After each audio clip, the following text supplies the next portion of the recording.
दोस्तों आज के समय की हार्श रियलिटी तो ये है कि हमारी सोसाइटी सिर्फ उन्हीं लोगों की इज्जत करती है जिनके पास पैसा है। तभी तो आज के समय में बिजनेसमैन या पॉलिटिशियन से भी ज़्यादा फेमस एक सोशल मीडिया इन्फ्लुएंसर है, क्योंकि ये कुछ so called influencer social media में सिर्फ फ्लेक्स करने का काम करते हैं, जिसके कारण से ही हम में से ज़्यादातर लोग इन्हें जानते भी हैं। पर दोस्तों इन सो कॉल्ड इन्फ्लुएंसर्स के बारे में सुनने या जानने से ज़्यादा जरूरी ये है कि हम उन लोगों के बारे में जानें जिन्होंने अपनी लाइफ में स्ट्रगल और मेहनत करके दुनिया में न सिर्फ अपना नाम बनाया बल्कि एक इंस्पिरेशन का भी काम किया है। तो दोस्तों आज हम जानने वाले हैं दुनिया के पहले बिलियनियर जॉन डी रॉकेफेलर के बारे में, जो हमारी हिस्ट्री के सबसे अमीर इंसानों में से एक हैं, जिनके द्वारा स्टार्ट किया गया स्टैंडर्ड ऑयल एम्पायर, जो दुनिया का one of the most dominant monopoly बना। तो इस वीडियो में हम जॉन डी रॉकेफेलर की पूरी स्टोरी को जानेंगे और ये समझेंगे कि वो कौन सी ऐसी चीजें थी जिसके कारण से वो दुनिया के पहले बिलियनियर बन पाए। तो बिना किसी देरी की वीडियो को शुरू करते हैं। दोस्तों दुनिया की सबसे बड़ी ऑयल मोनोपोली काफ़ी सिंपल है। इन सब की शुरुआत होती है 1839 से, जब न्यूयॉर्क में जॉन डी रॉकेफेलर का जन्म हुआ। रॉकेफेलर के पिता विलियम रॉकेफेलर एक मेडिसिन सेलर थे, जो लोगों को इनक्यूरेबल डिजीज की नकली दवाइयाँ बेचा करते थे, जिसके कारण से उन्हें और उनकी फैमिली को एक सिटी से दूसरी सिटी ट्रैवल करना पड़ता था। अब क्योंकि जॉन के पिता घर में बहुत ही कम रहा करते थे और ना ही फैमिली को फाइनेंशियली सपोर्ट करते थे, तो बहुत ही कम उम्र में जॉन के ऊपर ये रिस्पॉन्सिबिलिटी आ गई कि वो कुछ काम करे और अपनी फैमिली को चलाए। तो उन्होंने सिर्फ 13-14 साल की उम्र से चॉकलेट्स बेचने का काम शुरू कर दिया और वहाँ से जो भी पैसा आता था उससे वो अपनी फैमिली चलाते। दोस्तों 1853 में जॉन की फैमिली न्यूयॉर्क से ओहियो शिफ्ट हो गई, जो क्लीवलैंड स्टेट में आता है, और क्लीवलैंड सेंट्रल हाई स्कूल से ही उन्होंने अपनी स्कूलिंग कंप्लीट करी। क्योंकि उनकी फाइनेंशियल कंडीशन अच्छी नहीं थी, तो उन्होंने आगे और पढ़ने के बजाय एक बुक कीपिंग का कोर्स किया और सिर्फ 16 साल की उम्र में उन्हें उनकी पहली असिस्टेंट बुक कीपर की जॉब मिली। दोस्तों जॉन की बचपन से ही एक हैबिट थी कि वो अपनी टोटल इनकम का 10% पैसा चैरिटी को प्राइवेटली देते थे, जिसे उन्होंने अपने मरते दम तक फॉलो किया। कुछ साल बुक कीपर की जॉब करने के बाद जॉन ने अपने दोस्तों के साथ मिलकर एक कंपनी खड़ी की, जिस पर उन्होंने और उनके दोस्तों ने अपने सेविंग के पैसे लगाए, साथ ही बैंक से लोन भी लिया।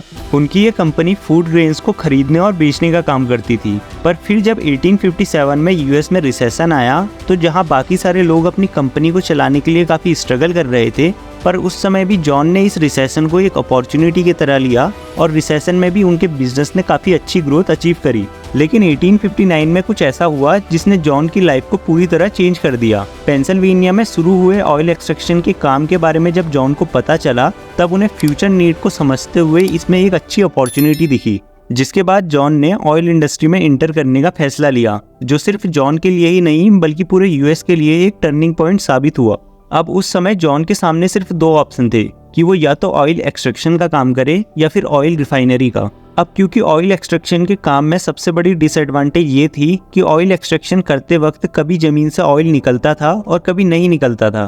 तो क्योंकि जॉन अपने बिजनेस पर कोई भी रिस्क नहीं लेना चाहते थे, जिस कारण से उन्होंने ऑयल रिफाइनरी का काम शुरू किया और अपनी फैक्ट्री को रेलवे लाइन के पास इस्टेब्लिश किया, ताकि ट्रांसपोर्टेशन की कॉस्ट को कम किया जा सके। दोस्तों जॉन फैक्ट्री में ऑयल को रिफाइन करके केरोसिन बनाने का काम करते थे, जिससे पुराने समय में उजाले के लिए लैंप को जलाया जाता था। अब क्योंकि इस काम में बहुत ज़्यादा ऑयल वेस्ट होता था, तो जॉन ने रिसर्च एंड डेवलपमेंट टीम से ये पता लगाने को बोला कि हम इस वेस्ट से और कौन से प्रोडक्ट बना सकते हैं। और जल्द ही उनकी टीम ने ये पता लगाया कि हम इस वेस्ट ऑयल से पेट्रोलियम जेली, जिसे हम वैसलीन बोलते हैं, उसे बना सकते हैं। जिसके बाद अब उनके पास केरोसिन के अलावा भी इनकम के मल्टीपल सोर्स थे।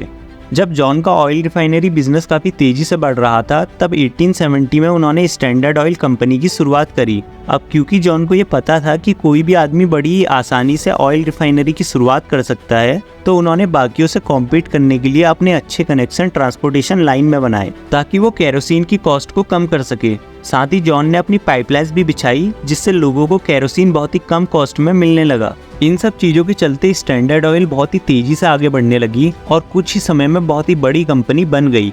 बिजनेस के अच्छे खासे ग्रो हो जाने के बाद जॉन ने कंपनियों को भी एक्वायर करना शुरू कर दिया और 1882 में स्टैंडर्ड ऑयल यूएस की सबसे बड़ी ऑयल कंपनी बन गई, जहां पूरी अमेरिका की 90% रिफाइनरी स्टैंडर्ड ऑयल के पास ही थी और अमेरिका में टोटल 98% केरोसिन स्टैंडर्ड ऑयल से ही ट्रांसपोर्ट होता था। यानी एक तरीके से उन्होंने पूरी ऑयल इंडस्ट्री में एक मोनोपोली क्रिएट करी थी। फिर 1890 तक उनका बिजनेस काफ़ी बढ़ गया था। तब हेल्थ इशू के कारण से जॉन डी रॉकफेलर ने कंपनी से रिटायरमेंट ले लिया और अपना पूरा फोकस फिलैंथ्रोपी पर लगाया। यानी वो रिटायरमेंट के बाद अपना पैसा चैरिटी और डोनेशन में देने लगे। साथ ही उन्होंने university of Chicago, Rockefeller institute और रॉकफेलर फाउंडेशन को भी इस्टेब्लिश किया।